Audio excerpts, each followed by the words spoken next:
Television is a little like God. It's everywhere. Traveling by plane and staying in hotels, you encounter TV at dawn in the hotel's fitness center.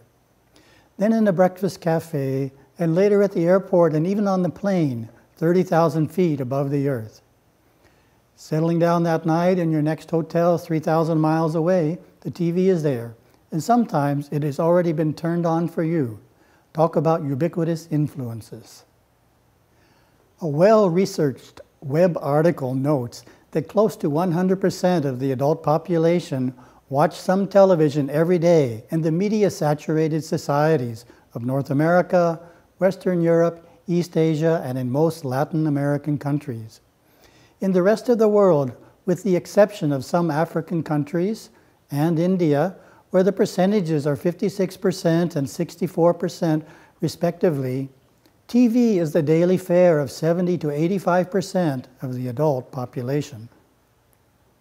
The best TV shows are viewed all over the world.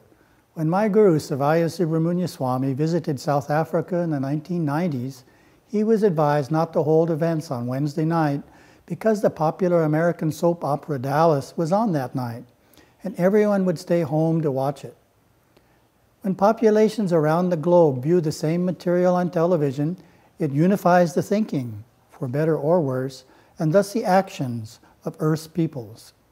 Gurudeva observed, "Today television has become an instrument to convey knowledge and bring the world together, set new standards of living, language, styles of dress and hair, ways of walking, ways of standing, attitudes about people, ethics, morality, political systems, religions, and all sorts of other things, from ecology to pornography." Television, like the fashion world, has its own trends over the decades. There was a time back in the 60s when nearly every show was about cowboys and Indians, set in America's wild, wild west. Then came the era of quiz shows, like the $64,000 question and Truth or Consequences. Around the same time, there was a wave of Carol Burnett and Ed Sullivan-type talent shows. Later, TV featured evening dramas, Dynasty, Falcon Crest, and a galaxy of others. More recently, humanity has been inundated with stories about detectives, crime scene investigators, lawyers, reality shows, and dirty, rotten scoundrels.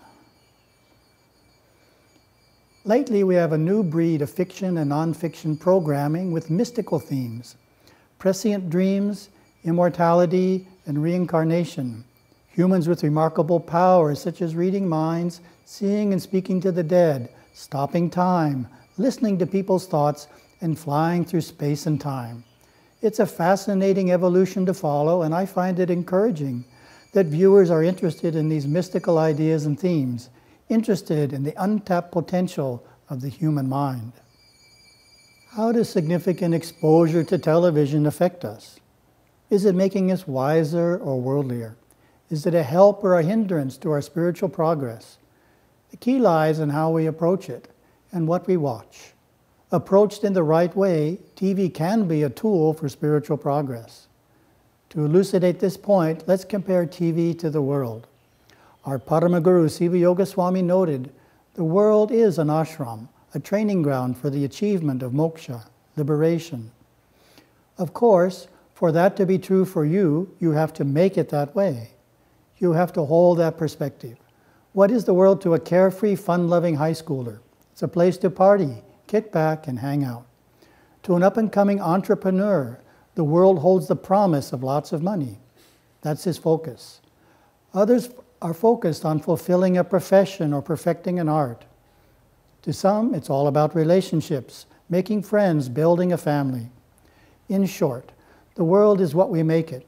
It's not something unto itself that we all look at the same way. To the practicing, mystically awakened Hindu, the world is fundamentally a place to make spiritual progress, where we face our karma and grow from experience. Karma normally comes to us through individuals or groups of people. It is not always pleasant. Situations don't always work out fairly. Sometimes we are mistreated. Philosophically, we know that this is the result of our prarabdha karmas. How we face such situations is crucial. The instinctive response is to retaliate.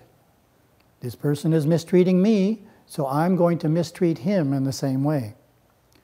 But if we do retaliate, we create new negative karma which will return to us as painful experiences in the future. That is not spiritual progress. As I explained in our Karma Management Insight in the October, November, December 2002 issue, the goal is 1. To not retaliate. 2. Instead, accept the karma that comes to us as our own creation. And 3.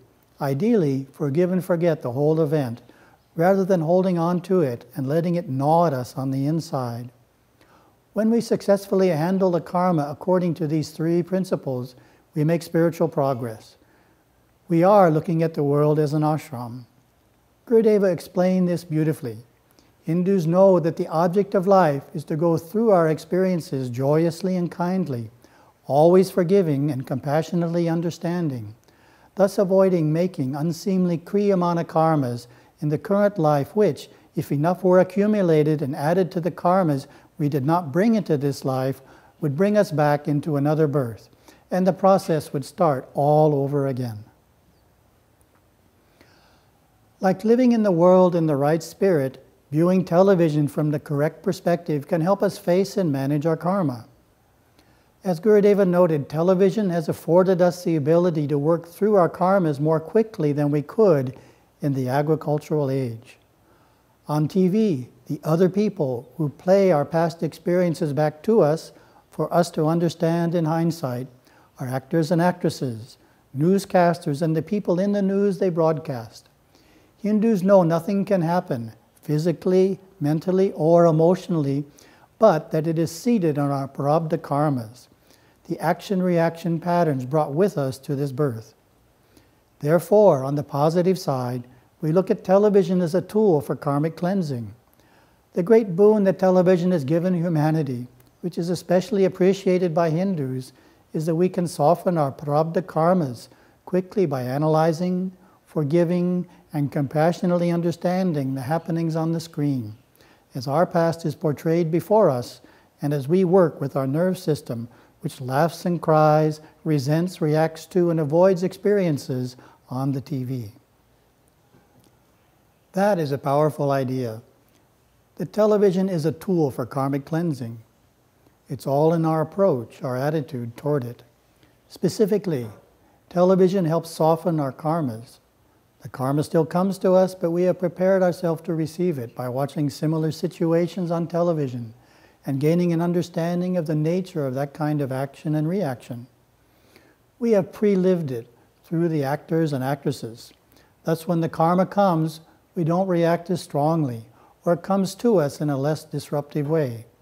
We handle it with less emotion and more wisdom, less reaction and more understanding.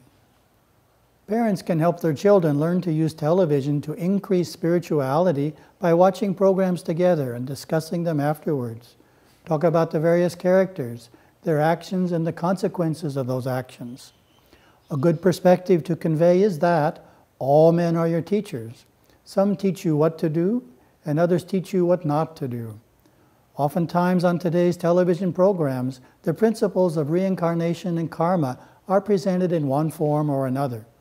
This can be pointed out and discussed to see how accurately the concept was presented. There's even a popular comedy about karma called My Name is Earl, which tells of a man working hilariously to resolve his past misdeeds. Mystical practices, which are common in recent shows, such as being able to read others' thoughts or seeing the future in a dream, are also useful to talk about with children, drawing out lessons to be learned. Before the widespread viewing of television, storytelling was a common form of entertainment. Gurudeva describes this shift. Television at its best is storytelling. We used to sit around and tell stories. The best storyteller who could paint pictures in people's minds was the most popular person in town. In every country, at every point in time, humans have sat down and been entertained, and entertainers have stood up and entertained them. The advantage of storytelling is that the teller or reader of the story can choose tales with strong dharmic themes and avoid those with adharmic ones. With television, while you do have the choice of what shows to watch, the themes and plots are in the hands of the writers and producers who come from all sorts of backgrounds. So it can take some creativity on your part to find ways to view the television personally and with your children so that it strengthens you spiritually, makes you wiser rather than worldlier. Definitely we don't want to watch TV too much. Gurudeva's advice is, Shiva's devotees may watch television and other media for recreation and to keep informed about the world, limiting viewing to about 2 hours a day. They avoid nudity, foul language, crudeness, and excessive violence. Television can be very entertaining and helpful, or it can be insidiously detrimental, depending on how it is used. Therefore, fortify your mind with a thorough understanding of what you are watching.